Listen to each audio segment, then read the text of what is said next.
America is a nation that can be defined in a single word. I was going to excuse me. Thanks, Brian. Another polling question, you touched on it a little bit with some of my colleagues' questions. You mentioned how the president said Friday that the state of the economy is strong. We had a poll out over the weekend, ABC News, that found that 41% of Americans say they're worse off financially now than before this president took office. How do you explain the disconnect there of why this administration's message about the strong economy is not getting through? Right. So I think the poll that you just cited is actually consistent. So about 2/3 of Americans say that their circumstances are better than before. Say it either way.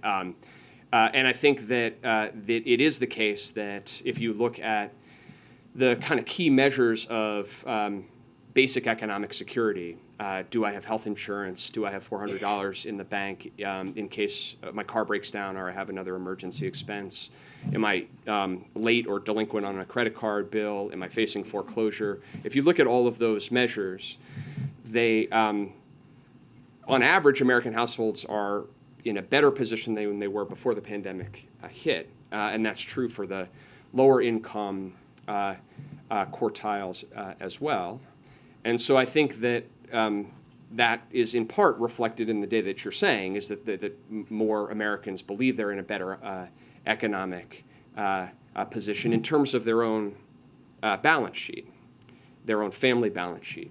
And at the same time, in the way that we were talking about before, this has been a very challenging period with the pandemic and all of the ways in which the second and third order ways in which that's affect our lives and the way that we operate in the economy, with the war in Ukraine and the cascading impacts on supply chains and on the ways it affects things that, the basic price of things that people pay in the grocery store.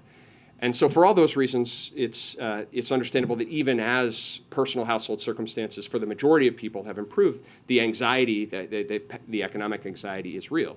So I just go back to the answer I gave before, which is why the president will both speak directly to the fact that we have more work to do, but also underscore how the progress we have made to date can paint a picture to move forward and why we should then commit to the proposition of seeing these policies and this policy vision through. She basically had mine, so I'll... Yeah, I mean, building off that same question, I guess when you've been asked variations on this, on the perceptions voters are having in the economy, but when do people start feeling more optimistically about the outlook? And just to clarify on the stat that was just cited, it's only 16% of those in the poll believe they're financially better off than when Biden entered the office, the White House. It's 42% feel about the same. So just to clarify, it's only 16% are feeling better off. Yeah. So when do people start feeling? More people start feeling better off about the financial future of the country. Well, look, I think that I don't want to, I don't want to repeat myself, only to say we have more work to do.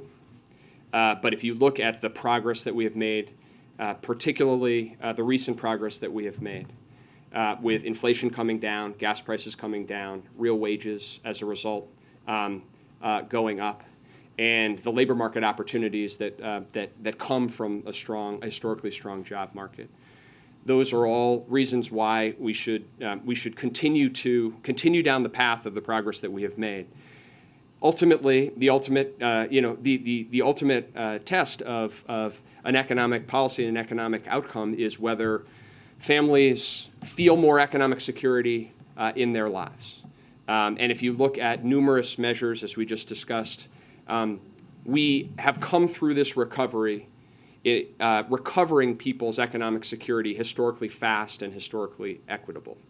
And we have to keep making progress on that.